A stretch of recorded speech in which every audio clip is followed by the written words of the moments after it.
Hey guys, and welcome to this video about how to scale using Google Analytics as a very important source of getting a lot of data about your customers. And right here you can see the Google Analytics home dashboard from one of my clients' businesses, and you see here revenue 3.3k pound, which is around like $4,500 for this week. Not too bad, but of course a lot of room for improvement. But you see that all these numbers, so users, revenue, conversion rate and sessions, improved drastically using Google Analytics and in combination with that Google AdWords for marketing. Now I just took over this over this AdWords account and Google Analytics account like 3 weeks ago, something like that. But the results are still pretty good. So as you can see here, we increased all this data. Unfortunately, the conversion rate is still rather low, but nonetheless, we are approaching very good numbers with the store. So it's a pretty good thing. And I want to show you how you can use Google Analytics to achieve these results and get a lot more revenue, a lot higher conversion rates, more users, and all things like that. So why should you use Google Analytics? Well, I know that probably most of you are not using it actively. You might have it installed, but this doesn't mean that you're using it and that you're set up the goals and that you set up the tracking correctly. And I know that Shopify offers a report tool as well, but it's by far not as detailed and as powerful as the one from Google Analytics. So if you're only using the Shopify tool, then you're definitely missing out on a lot of things. So this is basically the first message in this video, that you should be getting analytics no matter what, and also use it and not just have it installed and take a look at it because it looks great, but actually using it and learning what you can do with the power of analytics. Now, let's get started about what I did with this account, or at least one of the things. Obviously, I did a lot of things, but I cannot talk about all of them now. But if we go here on the left-hand side, for example, to users and then go to audience and overview, we see this metric of people. So the number of sessions and users and bounce rates that we had in this previous week.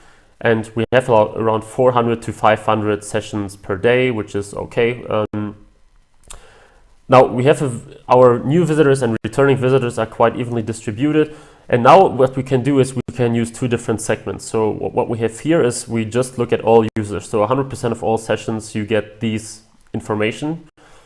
What we can do now is we remove this mark from all users and only look at converters and non-converters so that we can compare them. So we hit apply. And now we see a totally different picture. And this is the first thing that I adjusted on this campaign taking over this account. So we see that the number of people, the number of returning visitors in the converters section is 85%. So 85% of people that convert are visiting the website at least twice.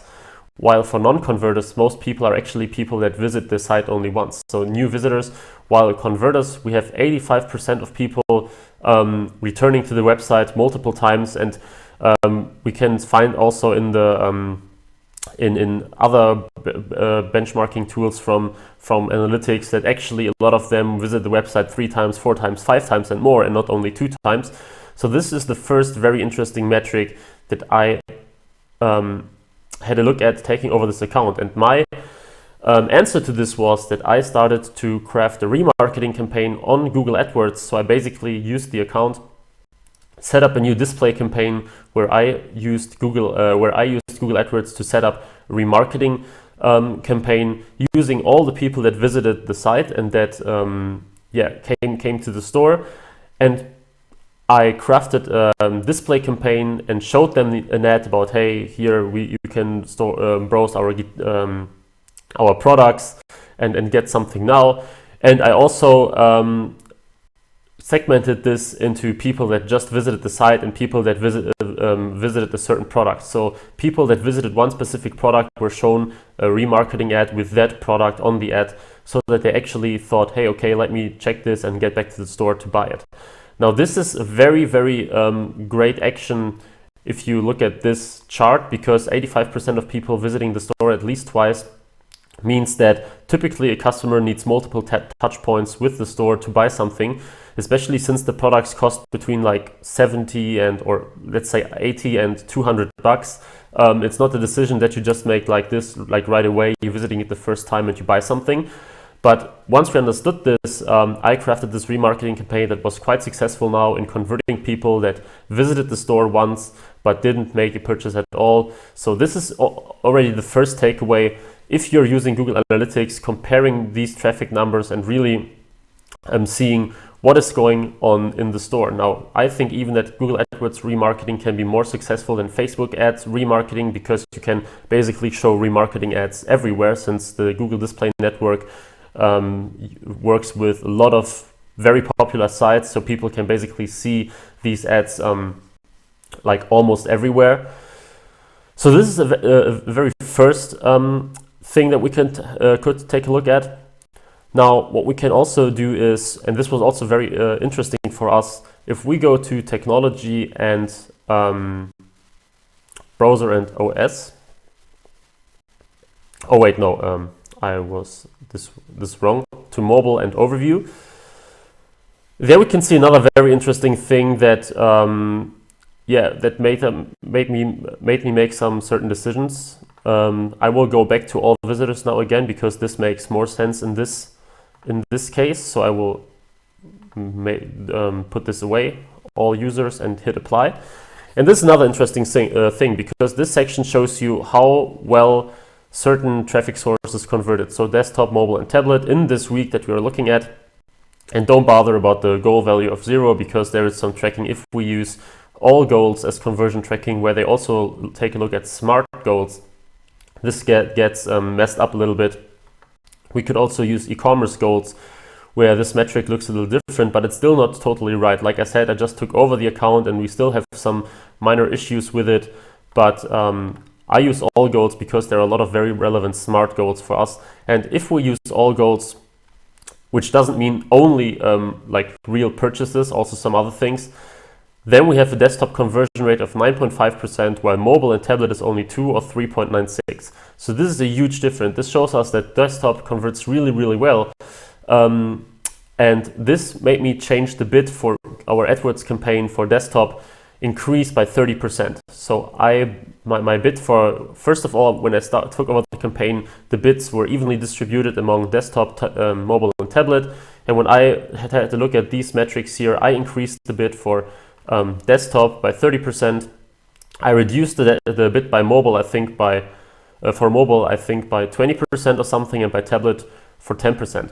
Now, you could have made a mistake if you take a look at these metrics, because you might have thought that you should only advertise to desktop now. This could be a decision that you might have made if you're, for example, only using the Shopify reporting, because then you, even though they're not as accurate, you see some of these numbers about desktop, mobile, and tablet. But what I could also saw, and this for this I had a look at, for example, multi-channel funnels.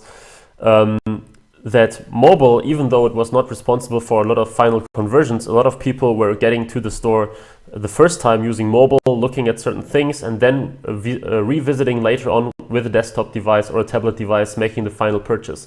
So only looking at this data, you might have thought, okay, I will just advertise to desktop now because it converts so great, and leave all the other things out. But at the same time, desktop traffic, first of all, was more expensive, so you could not just say I send only desktop traffic now. So mobile was very effective in getting customers in or visitors in the first time quite cheap, and then remarketing to these people using desktop as a device, because we know that these people are interested in our products, and then we remarketed to them using desktop, where they were more likely to make a purchase. So we lured them in with mobile because it was so cheap, and then later on converted them with a desktop ad. And this turned out to be super, super effective. I mean, of course, these conversion rates are now for this week. If we take a look over the last few weeks, it was lower than that. But this trend of desktop converting way higher than the rest was a trend that we saw through the whole account history. So yeah, you see the average session durations are really, really long, 4.5 minutes for desktop and almost 3 minutes for mobile, and more than 3 for tablet. This is really great. But I hope you get an idea now of how well you can make decisions with Google Analytics and improve and scale, because many people reduce the scaling part to only doing, like, Facebook ads, automatic bidding or manual CPC, but they leave out these things here where they should really improve, because analytics tells you which kind of audience works better than the other one, and it gives you more information than Facebook or Shopify or whatever. And then you can use this to make better decisions. Of course, if you use AdWords, it's even more important than if you use Facebook ads. But nonetheless, even though most of you guys are using Facebook ads, I hope this was helpful for you. If you have any questions, put them in the comments. I will be making more videos about analytics because it's so important. Just let me know if you want to see anything specific. If you need a little trick for Facebook ads that a friend of mine recently showed me and told me about, it's like a little snippet of code that helps you to drastically improve your Facebook pixel. Just make sure that you hit the link in the description. It sends you to a messenger, to my Facebook Messenger account, and if you hit accept, then you will get all the instructions for the code right in your inbox, and it will drastically improve your Facebook pixel data, just like it did for me and around 200 other people now who got this pixel as well. It's totally free. So if you need this, if you think this would be helpful for your Facebook advertising, make sure that you hit this link in the description and get these instructions right to your Messenger inbox. So yeah, now I wish you good luck with your store. I hope that you install Google Analytics right now, and see you in the next video, guys.